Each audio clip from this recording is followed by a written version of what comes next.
Again, welcome everyone. I'm Andrea Sankey. I'm the host of the Newsmakers on TRT World. And this is a topic we have been discussing on our program more and more frequently, and sometimes I must say more and more frighteningly.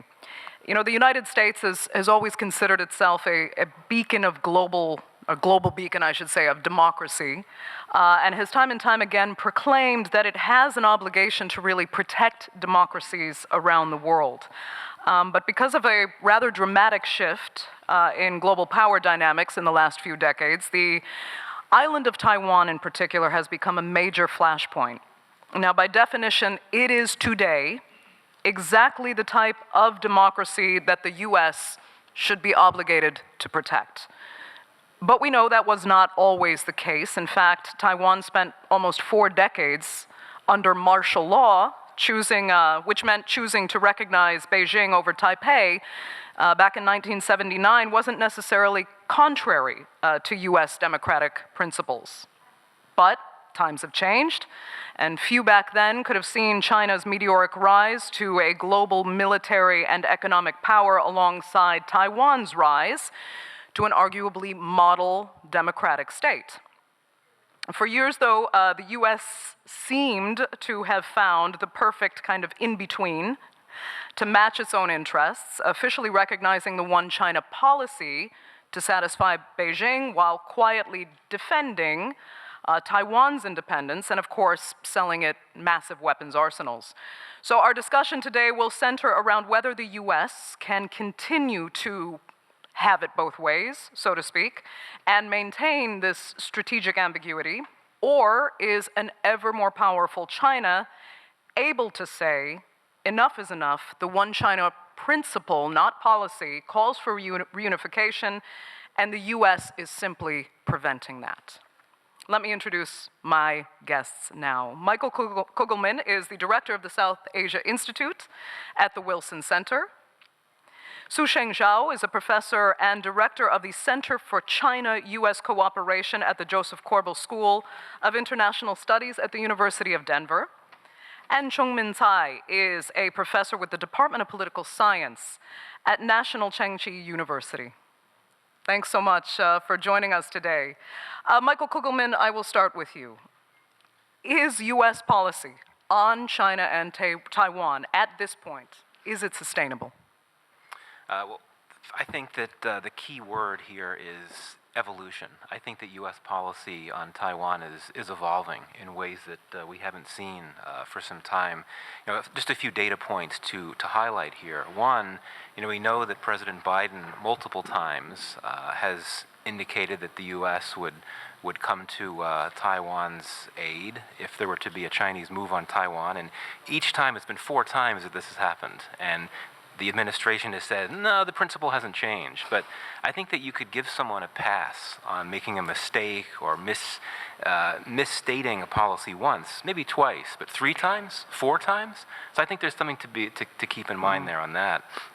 Secondly, there was a point some time ago when President Biden had indicated that the decision about any future independence for Taiwan is Taiwan's decision. That was a notable comment as well, in the sense that for many years the U.S. has explicitly said that it does not support independence for Taiwan. And so for President Biden to make that comment and to not actually say anything more than, this is Taiwan's decision, I think that's notable. And finally, if we look at some of the actions that have taken place during the Biden administration, some notable first-time things, I thought it was very striking that the chief Taiwan representative in Washington, the de facto ambassador, was invited to President Biden's inauguration. That's never happened before. Also, Taiwan was invited to the White House Democracy Summit some months ago, which is pretty significant as well. And there's been a lot of talk in Washington about new legislation that would allow the U.S. to provide increased military assistance to Taiwan as well. So all of these data points suggest to me that things are definitely evolving. That's the word I like to use. Su-Sheng Zhao, how much confidence should Taiwan actually have in unwavering support from the United States? From the Chinese propaganda perspective, they will tell people in China and also in Taiwan you cannot rely upon the U.S. The most recent case they have used is the Ukraine case in which U.S. has provided assistance but not the committed military confrontation with Russia because Russia is a nuclear power. China is also a nuclear power. And they will tell the Chinese people that, also Taiwanese people, that U.S. will not come to Taiwan's military defense. If there is attack, which is at this time not clear if China is going to do that anytime soon, but they will tell people in China, China is in a good position if the time comes, because from that U.S. factor, U.S. might provide assistance economically and also maybe some military arms, but U.S. will not fight China directly militarily. U.S. even not commit a no-fly zone in Ukraine because Russia has threatened nuclear attack if that happens. So from Chinese perspective, U.S. is not reliable for Taiwan's defense. But there is another issue here is that when China prepares its military action for Taiwan, they have to take U.S. involvement for sure. Although they will tell people U.S. may not come militarily, but from military perspective, they have to prepare for that. In fact, China has made that preparations in last decade, especially after the Ukraine war. They have tried to organize those joint operations to provide logistic support and to develop the denial capacity against the military, U.S. military involvement. And also they have strengthened their nuclear forces, try to deter the U.S. involvement militarily. Okay. Chung-Min Tsai, what does the United States genuinely need to understand about what China sees as its future relationship with Taiwan? So first of all, I would like to thank TRT for inviting me here because Turkey is far away from Taiwan. So after landing here, I didn't really feel the tension between Taiwan and China or in East Asia. But if everyone remember that last year, The Economist made a cover story that saying that there are two most dangerous places in the world. One is Ukraine, another is Taiwan. Ironically, now Ukraine is under war, but Taiwan has become the most, not one of the most, it's the most dangerous place in the world. So, but as these two panelists just mentioned, I think American government has delivered a very clear message that with this armed sales, they try to promote Taiwan's self-defense capacity. So it's not about the commitment to help Taiwan if there would be a war, but Taiwanese government and Taiwanese people, we need to help by ourselves. So I think for the American government, they may need to know is, for China, Taiwan is so-called core interest, which is never, given up. So that's key ideas lies ahead of everything. So most of the time, if we look at the Chinese action, I would say it's more like responsive activities toward what American government has done, what the Taiwanese government has done. So I would say the future or the recent development of the cross-strait relations between China and Taiwan will heavily rely on how Taiwan and American government said and have done. Okay. Michael Kugelman, when we look at the strategic ambiguity, as we've been calling it, what about the one China policy versus the one China principle that the U.S. apparently doesn't subscribe to. It very much boasts the fact that it supports the one China policy, but there's this this bizarre difference, and a very important difference in definition here, in that by avoiding, with the game of semantics, I'm just going to say, the U.S. can try to have it both ways. Mm-hmm. Yeah, so I think that, you know, a buzzword, what we're hearing a lot more of now is strategic clarity, sort of evolving from strategic autonomy to strategic clarity. And I think the idea behind that is that with the president starting to state multiple times that the U.S. would be prepared to help Taiwan if China were to move in, that would essentially serve as a very clear deterrent message to China, in the sense that China would know and assume that the U.S. would be there to help Taiwan if China were to move in there.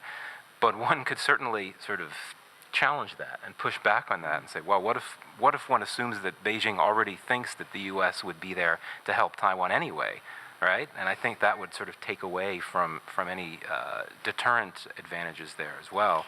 And one more point that I would point out in this regard. You know, I had listed some of the things that this administration has done, including some unprecedented things, like inviting the chief Taiwan representative to Biden's inauguration. All of this talk about arms sales to Taiwan, more and more of them. I think that there could be a concern that Beijing would assume that the U.S. is trying to do everything it can to make Taiwan stronger. In that case, would it serve China to actually move in now before the U.S. could make Taiwan even stronger? So I think that's a reasonable concern. But one could also Michael, push back. very quickly, can you pull your microphone a little bit closer? I think they're having trouble. Sorry. Okay, tell Mom. Hopefully something was said. Did anyone hear anything I said? Is everyone hearing clearly? Okay. Okay. Yeah, but my final point is that one could also make an opposite case as well, which I'm happy to get into as well, about why we shouldn't be fixated on this fear of some type of Chinese action in Taiwan. I'm happy to get into that later. Well, actually, let's get into it now. Okay. Sure. I mean, why shouldn't there be a fear of Chinese action towards Taiwan when we know that reunification is the undisputed endgame for China? Right. No, and there should be a fear. I mean, let me be clear. I think we really should be clear for all the reasons that we've been discussing. But at the same time, you know, I think there's been a lot of talk about the U.S. withdrew from Afghanistan. Wouldn't China see that as some sort of indication or sign it's time to move in? The war in Ukraine, well, doesn't that mean that China should be emboldened to move in? All of these other things that we've seen that I've mentioned as well. But you know, I think that there's a tendency, we live in a time where things are quite overcharged, and I think that there may be a tendency to have a bit of what I would describe as a Chicken Little effect. I mean, I'm sure you're familiar with the Chicken Little nursery rhyme, where the little chicken would always fear the worst and assume that the worst is going to happen, and it's not true, and people believe him, and so on. I mean, let's be very clear. One could also argue that the U.S. withdrawal from Afghanistan, as well as the Russian war in Ukraine, are indications that great powers can struggle when it comes to military operations. So that could be a constraint as well. We don't hear enough about that factor. And that may be completely wrong as well. But I think that is an important data point to put into this as well. Not to mention, you know, the domestic challenges that China is facing, economic slowdown, so on and so forth. So there are many data points that need to be brought out in the broader context about, yes, we should be concerned, but maybe we should also think about some other factors too.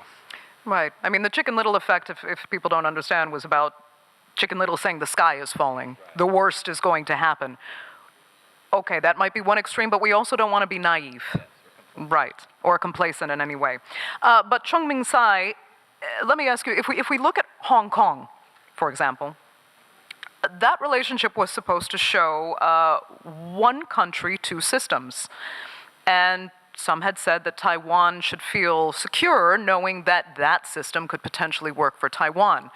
But now you have the other side of the argument saying, see, China came into Hong Kong. It is no longer two systems. It has been almost fully integrated into the mainland, much to the dismay of many democratically thinking Hong Kongers. Why do you think that policy could be seen by Taiwan as a good option still? I think I would say for Taiwanese society nowadays, one China, two system, or the Hong Kong case really demonstrated that it's not a good system for us, for sure. And with that case, most Taiwanese suspicious or really worry if one day Taiwan would become Hong Kong.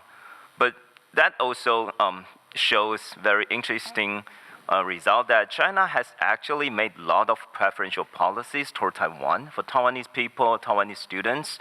But unfortunately, after a decade, they didn't really draw Taiwan even closer, but push it even further away. So Hong Kong case, I think nowadays probably the Chinese government, they didn't really take that as a demonstration to show Taiwan that that was you. But that really scared Taiwan. No, no, no, that was us. So they are now figuring out a new way to talk to Taiwan. But unfortunately, both the government from both sides, they didn't talk. So that's the key problem is if you don't talk to each other, how could you know how to solve the problem? Yeah. Well, in a way, by the way, through the U.S. is a possibility, but that would be still better to have a direct contact. Anyways. So, Sheng Chao, same question to you. The Hong Kong comparison. The one China, two system formula proposed by Deng Xiaoping originally was for Taiwan, but has been practiced in Hong Kong. When Hong Kong was taken back to China in 1997, the promise was that these two systems would be maintained for 50 years or even longer, because in Deng Xiaoping's mind, if that system in Hong Kong works well, why we should change that? However, this promise was not kept since Xi Jinping came to office. In 2019, there was a riot, protest in Hong Kong to oppose the deportation of Hong Kong people to the mainland, because they are afraid that will break the one country, two systems.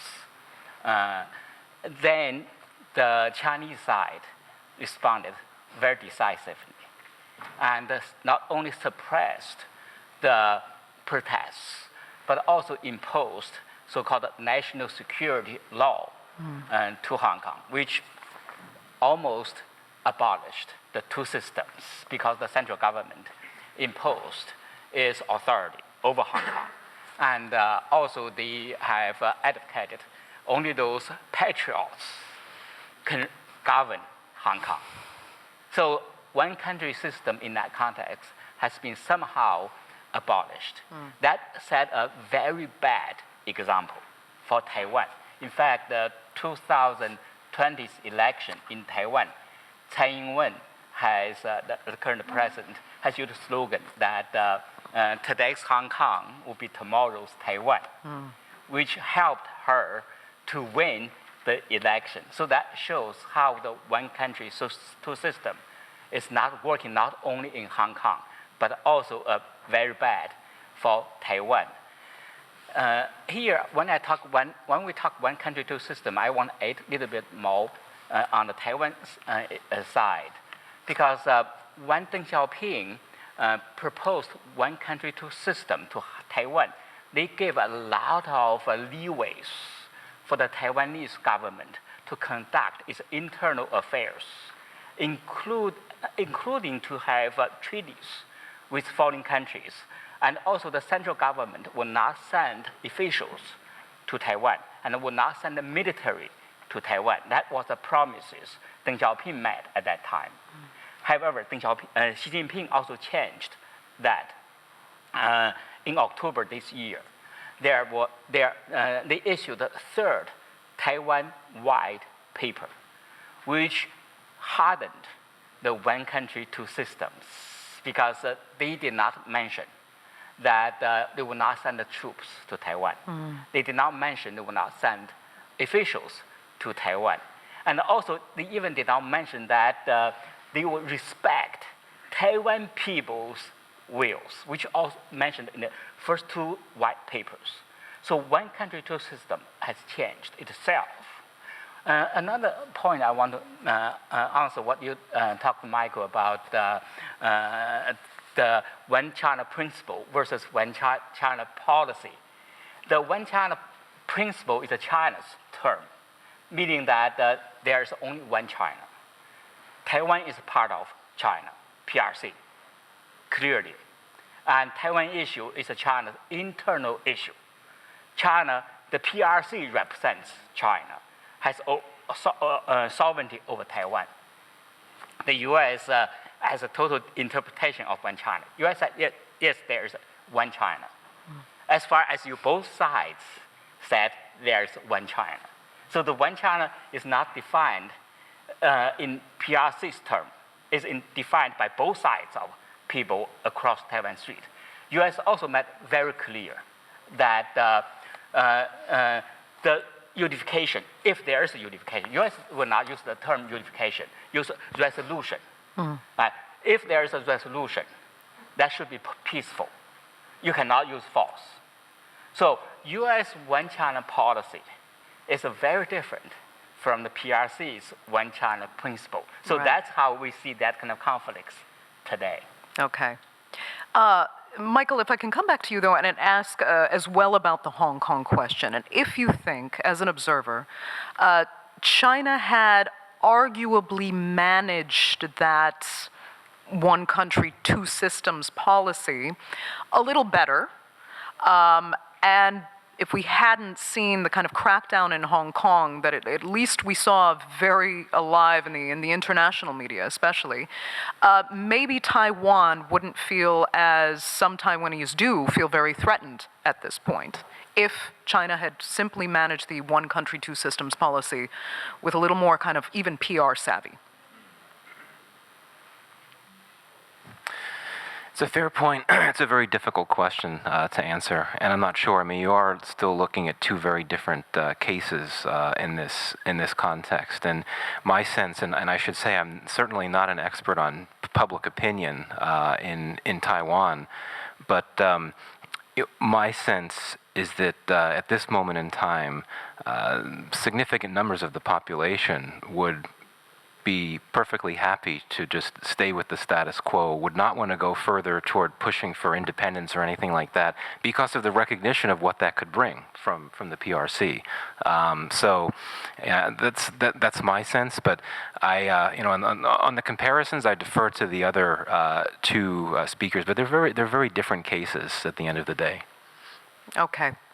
Michael, I'm going to stick with you because I want everyone to kind of answer this as well. I'll go in order here. Was there a particular moment when you said to yourself, okay, now the game has changed, this relationship has changed? Even, for example, the military buildup we've seen in the South China Sea, the new installments that have been established there, that, for example, is a moment when you said, okay, now the status of Taiwan really is an issue. You're talking about the U.S. China relationship? Between all three. Yeah. And now it truly is a global issue with massive global implications. Mm-hmm. Yeah, I don't think I could point to one specific issue, but it's more just a series of developments that have happened over the last few years, perceived by Washington. The changes in China's diplomacy, which has been called wolf warrior diplomacy, this more assertive approach to foreign affairs, which has been accompanied by rhetoric, messaging that's much sharper than it's been previously with Chinese diplomacy. I think that certainly is a concern for the U.S. and certainly the increasing provocations, for sure, in the South China Sea.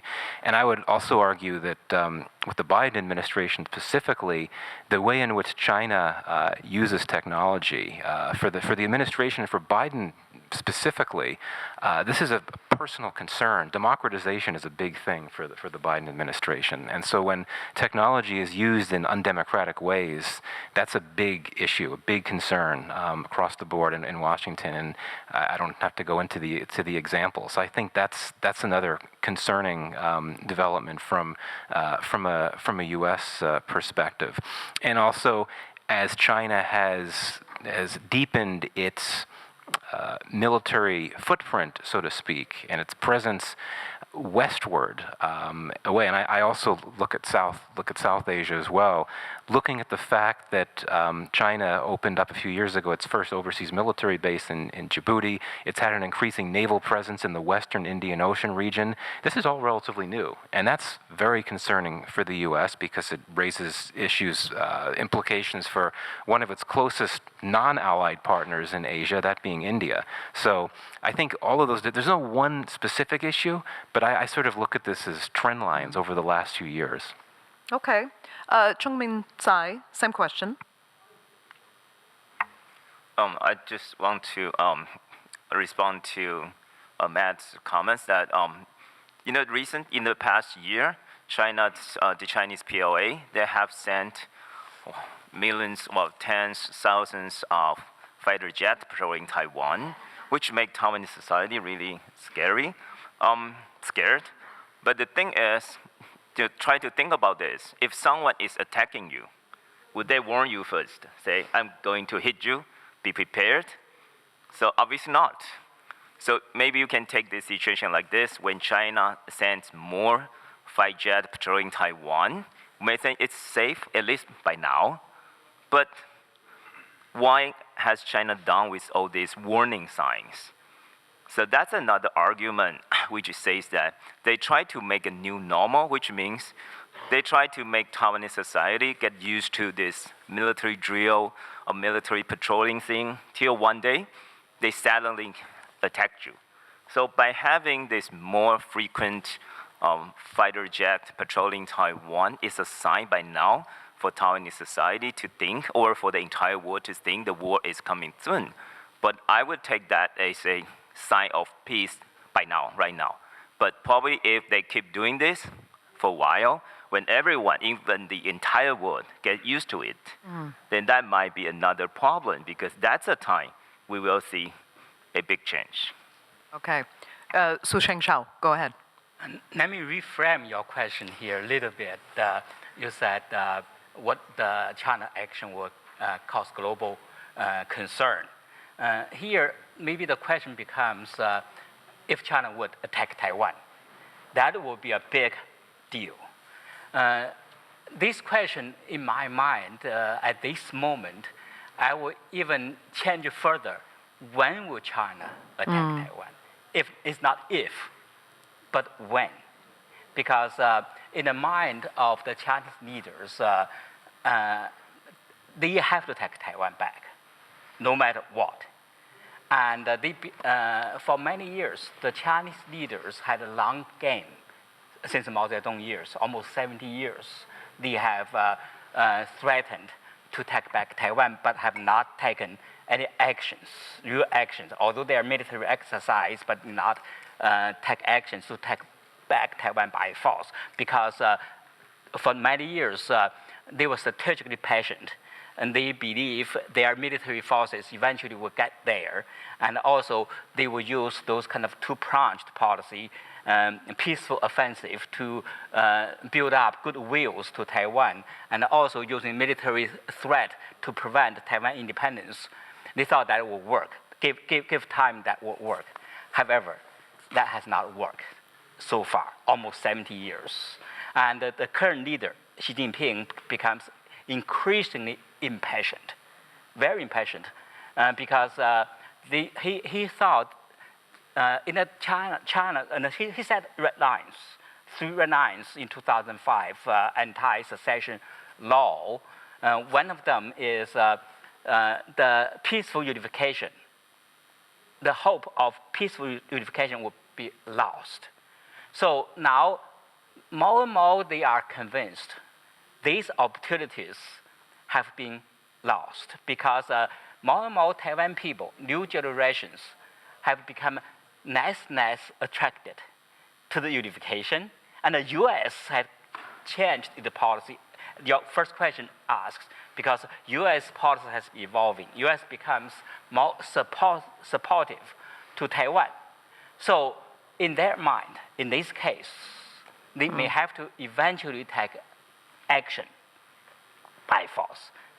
That will become something the international community really should be worried, because that will cause not only a lot of lives, but also economic disruption globally. So that's something international security, international community should be concerned, and also put pressures on China and the U.S. and Taiwan, not change the so-called status quo, which is Taiwan is already an independent state and does not have to declare independence. And the U.S., so far, the strategic ambiguity policy and the one China policy has worked. And China, you should be patient. Don't change the status quo. So all three sides have to work on these issues to avoid what you talked about, that possibility. Then I'll just cut to the chase with you quickly, Michael. I mean, we're hearing when China invades. Talk about what the potential fallout could be. I mean, it could easily trigger a global war. Call it World War III if you want to. And correct me if I'm wrong, if I'm being Chicken Little at this point. but yeah, if there were an invasion, how destabilizing would it be, and what would be the consequences for the three main parties involved, China and Taiwan in particular, but also the U.S.? Yeah, I mean, clearly a worst-case scenario. I mean, no bones about it. No one wants another war, especially, I mean, given how horrific the war in Ukraine has been. If we're talking potentially about when, this war in Ukraine doesn't seem like it's going to wrap up anytime soon. The last thing the world needs is two major wars that could escalate into a world war happening at the same time. So absolute worst-case scenario. The U.S. certainly would not want to have to be in the position where it has to make that call. Does it actually follow through on this messaging from the presidents, if this happens during the Biden administration, or even if it happens post-Biden administration? Would the U.S. would not want to have to be in that position, and I imagine it would be under tremendous pressure to actually indeed come in and help Taiwan militarily. And if you look at the broader region, what's at play here, again, from a U.S. perspective, you've got America's key allies right in the vicinity who could certainly be impacted by additional Chinese military actions, such as doing something in the South China Sea, which directly impacts the likes of Japan, South Korea, some of the ASEAN partners, the Philippines, Thailand, and so on and so forth. So I don't see, it would be hard, and from my perspective, it would be hard to try to find any type of silver lining coming out of a hypothetical Chinese military move on Taiwan. It would be a complete disaster. Now, of course, whether China would succeed in that regard is a whole other story. I had talked before about how we've seen countless examples in recent years and recent decades about how great powers don't really pull off these military actions as well as they may like to think, with the Russia example being the most recent. What if China struggles? Then what happens? Does it try again with different tactics? So it just, in my mind, would be a complete mess, and the last thing the world needs now. Okay. Let me take it back to our Taiwanese colleague here, because there had been mention, at least, of what could prove to be, if it ever should happen, a very kind of controversial referendum on whether Taiwan should see if the majority of its people wanted to officially declare independence from China and declare itself an independent country entirely. Is that prospect, how realistic is it? Would Taiwan ever hold a national referendum of that sort, or would it just simply be too provocative? So my quick answer is no. At least personally, I don't see any perspective that our government will host this referendum. And also, so if we talked about when China may invade Taiwan, as Professor George has clarified, I would suggest if we, instead look into what Chinese government has said, like in the 20th National Party Congress, the President Xi Jinping said that. Well, they always say this: China would invade Taiwan only if there are under two conditions. First, if the United States American government rejects the one China policy, then we will do right away. And the second is if the Taiwanese government declared independence. So at least from this Chinese official statement, it looks like that they are depending, their action is actually depending on how American government and Taiwanese government would do. So then they successfully, just put this push this issue to Taiwan and the U.S. It's not China. That means that it's not us who Chinese government want to do this, but military action is like the last resort, because when we think, Chinese government said that Taiwan is part of China, but what if this problem never solved? So we keep this last resort to military action. So that's very much like they have several ideas before military action, but they reserve the right to take this action. So I would say back to Taiwan, I think our government or our top leaders, they are quite clear about this. So it doesn't really matter whether DPP, our current ruling party, or KMT, they were in position. They know that we couldn't say that at the very beginning. At first, say, okay, we are going to declare independence, because then the Chinese government will say, okay, that fits one of the conditions, we presume. So we will take military action, and it's responsive, right? It's not actively we organize to do anything, but things we warned you or we tell you, if you say this, we will do military action. Then you have done with that. So I think with this mutual understanding, this is untold mutual understanding.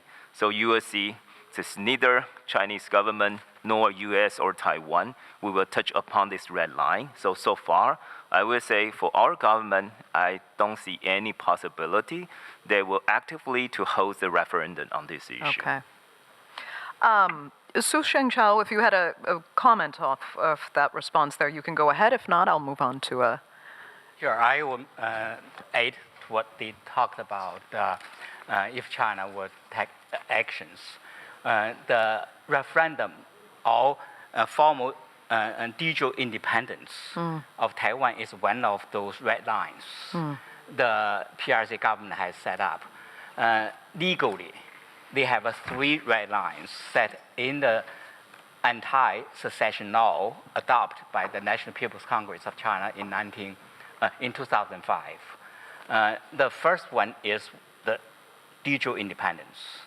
The second is some events would cause the Taiwan to be ceded for independence. Third is with what we mentioned earlier, the hope of peaceful unification is complete lost. So these are the 3 red lines. The first red line is so clear, independence. But the other 2 red lines are very vague. They never defined clearly so far. What are the events that could cause Taiwan to be ceded? And what you define the hope of peaceful unification is complete lost. So these are 3 red lines. And related to the 3 red lines, there's an issue scholars now are talking about the timetable. If there's a timetable, China would take back Taiwan. And Chinese government has denied a timetable. But Xi Jinping himself, in the 19th Communist Party Congress political report, has linked the China Dream, which has 2 centennial goals, 2021, 2049, to the complete national unification. That is very clear linkage between 49, the realization of the China Dream, and complete unification. That is take back Taiwan. So that's ultimate date, timetable. Then some other people. That's remarkable when you think 2049 is really only 15 years away. That's nothing. But still very long. Still very long. But now people talk about more closer dates, 2027, which is the 100th birthday of the People's Liberation Army founding. Xi Jinping has assigned the PLA by that time, 100th anniversary, to be the world-class military. In other words, military ready to take back Taiwan. So that's another date people talk about. Then some people even talk about 2024. Why 2024? Because that was would take election in Taiwan and also in the US. If the election produces a president in Taiwan who declares independence, we don't know. We don't know. Lai Ching-te, for example, he said he's a Taiwan independence worker, but he has a short of formal declaration of independence. If that happens, China will use force. If a U.S. elect president 2024 who also give clear indication that he or she would support Taiwan independence, that would also trigger the military action in China. So red lines, contingencies, and timetables. These are the three issues we have to think about when we talk about the issue you mentioned. About. Timetables is the one section there that would give this actually the most clarity. If we just could understand when things might be blended. But ambiguity here. Right, too much strategic ambiguity. I'll tell you what, I'm gonna ask one final question to our panelists, and since we have a small room, I don't think we have a handheld microphone, but I'd like to maybe get some questions from the audience if we have the last little bit of time. So think in advance if there's people with concise questions, please, not statements.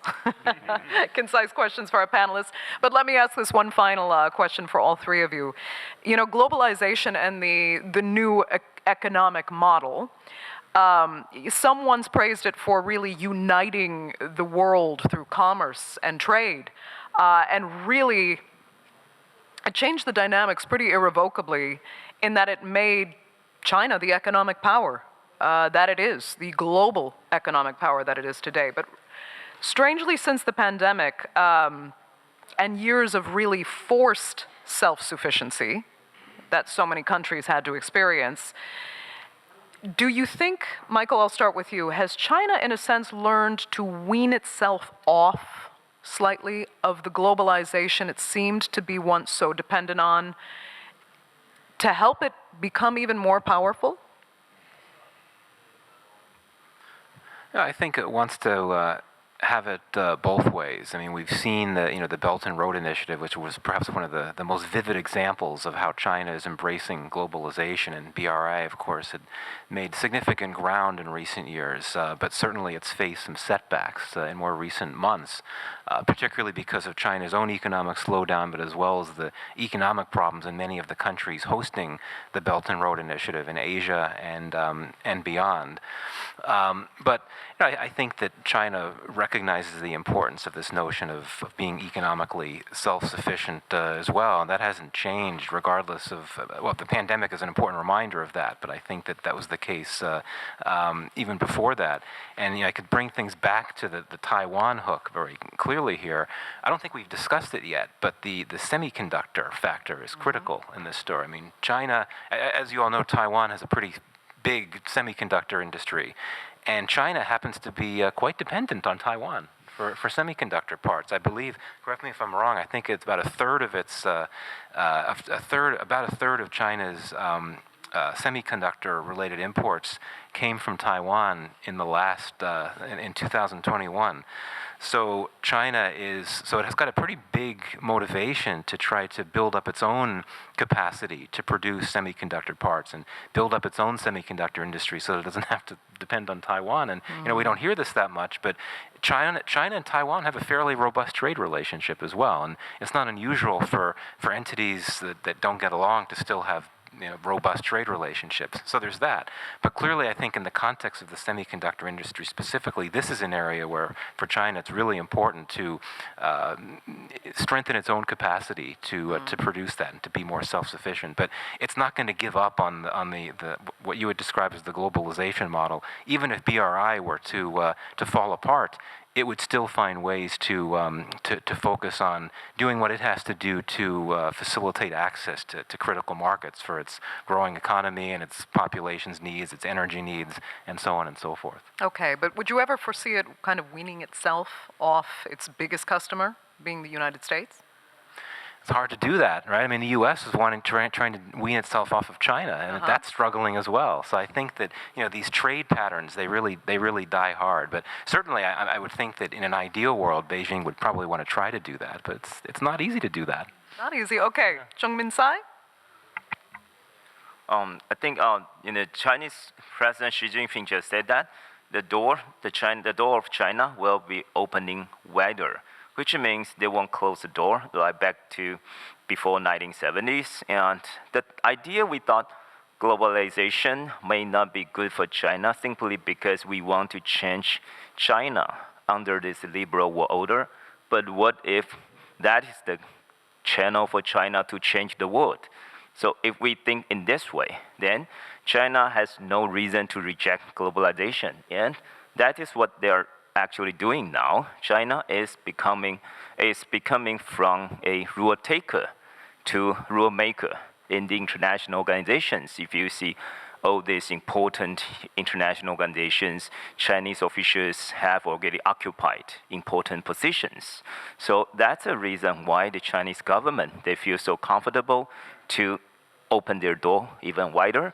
And also, the domestic market is a big attractive things to other countries. So, for example, in East Asia, Japan, South Korea, even though they are the alliance of the United States, but they couldn't say no to China, such a big domestic market, right? How could you say no to these consumers, to this big profit? So, and also for Taiwan, we actually, in our outbound Taiwanese investment, it's quite stable to China. 1/3 of it goes to China. Even during this, in the past few years, we didn't have good political relationship, but the outbound Taiwanese investment in China is quite stable. It's roughly, if I remember the number correctly, it's roughly $6 billion. So which means for this businessman, and we still have a lot of Taiwanese business people living in China. So I think under this idea, there's no reason for China to close their door, plus this BRI, like Belt and Road Initiative.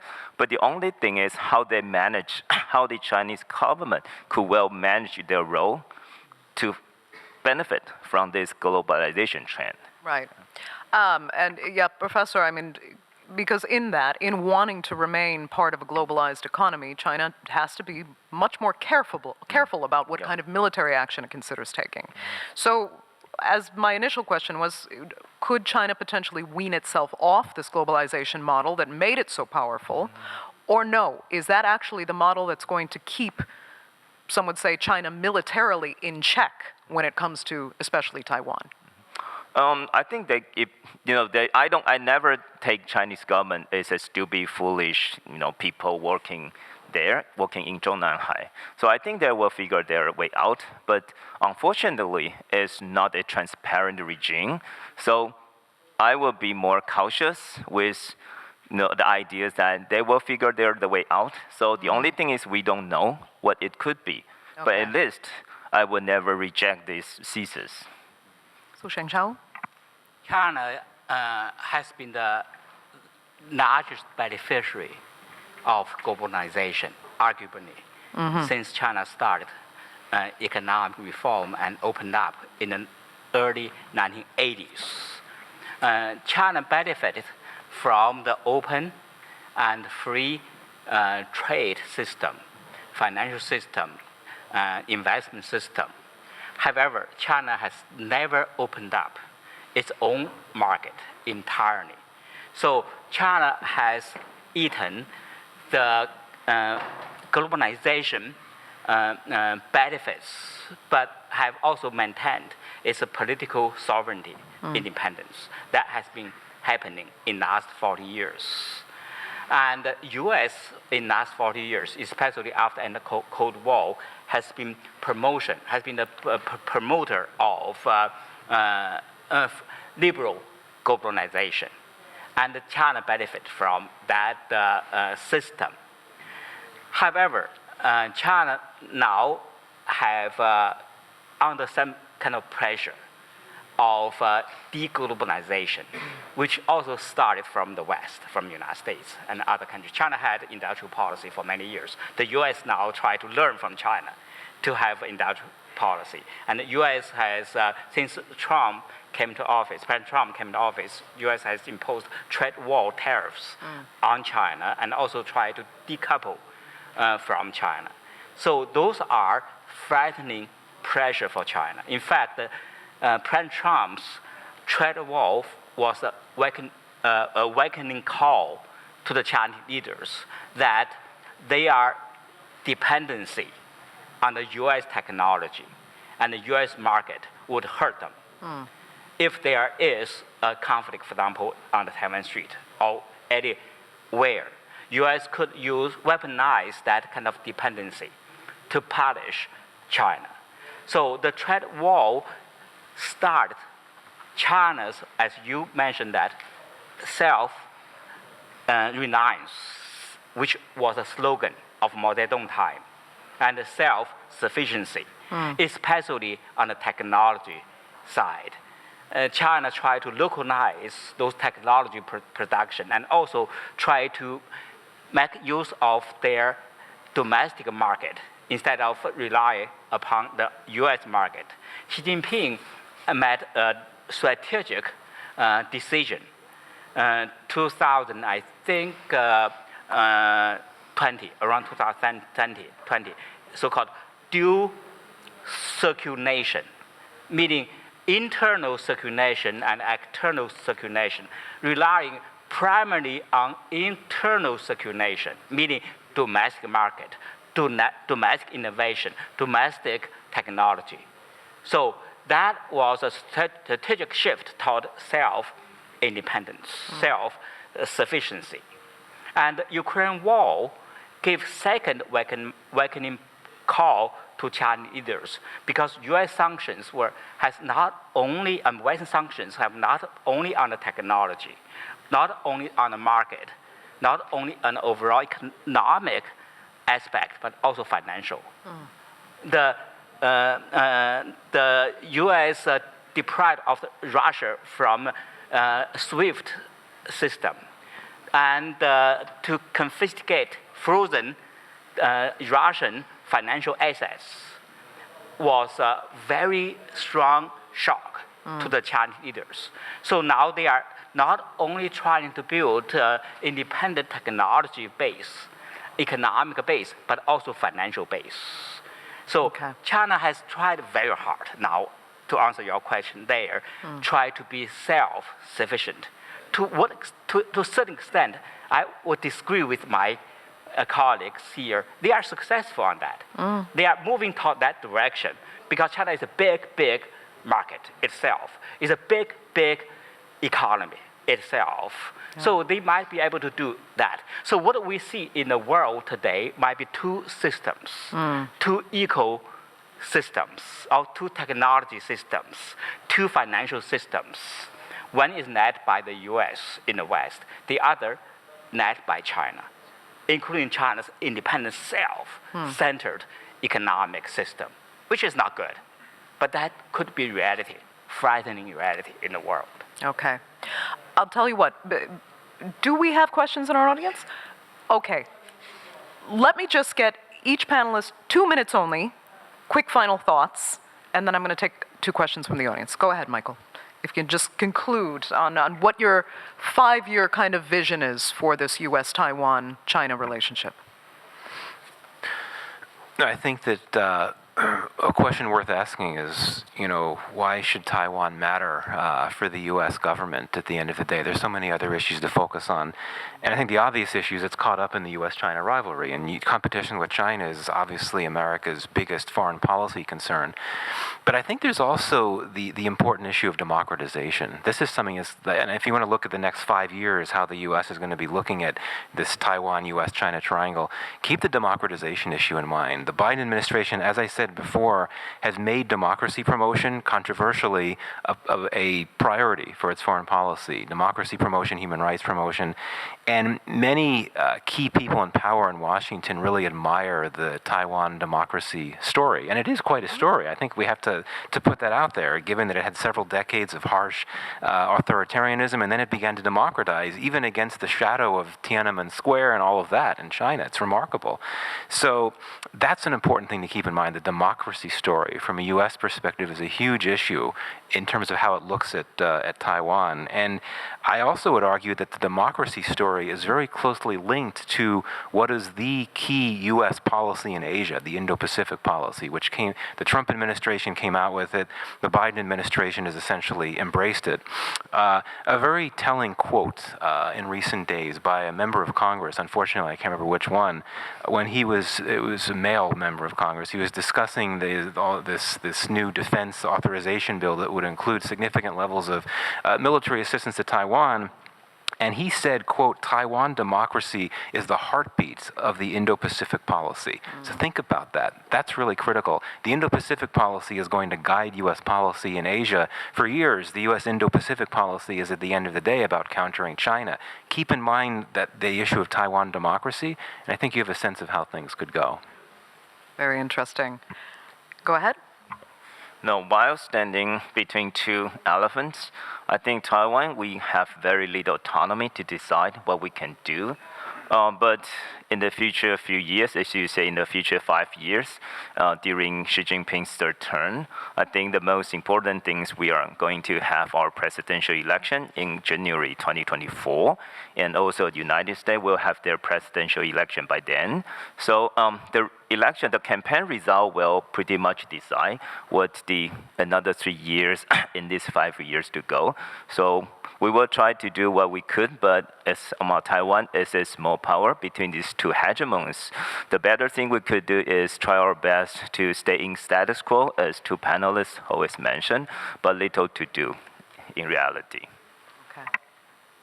I don't want to speak for China, but I try to understand their mind. So from that perspective, I want to say that China will never let Taiwan go. Doesn't matter what happened in the U.S., what happened in Taiwan, because as Professor Tsai said, Taiwan issue is China's core national interest, which is defined as the bottom line of national survival, the legitimacy of the Communist Party in China, and is non-negotiable, cannot be compromised, is important enough to go to war for it. So that is the bottom line from the Chinese perspective. Why?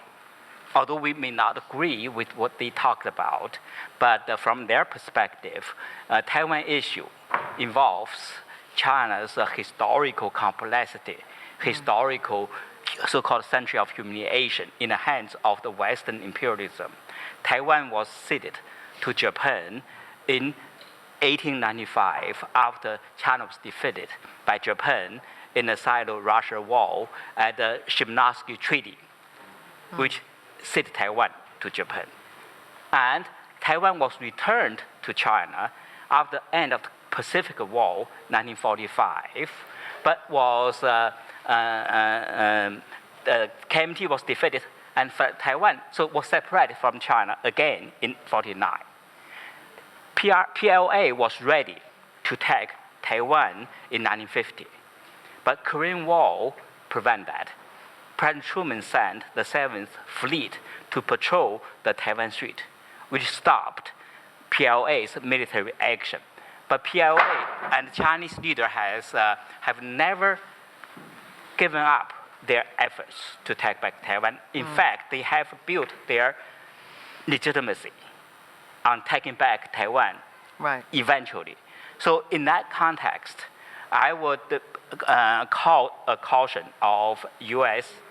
and Taiwan and also Chinese leaders to see that facts and manage these complicated issues with political wisdom.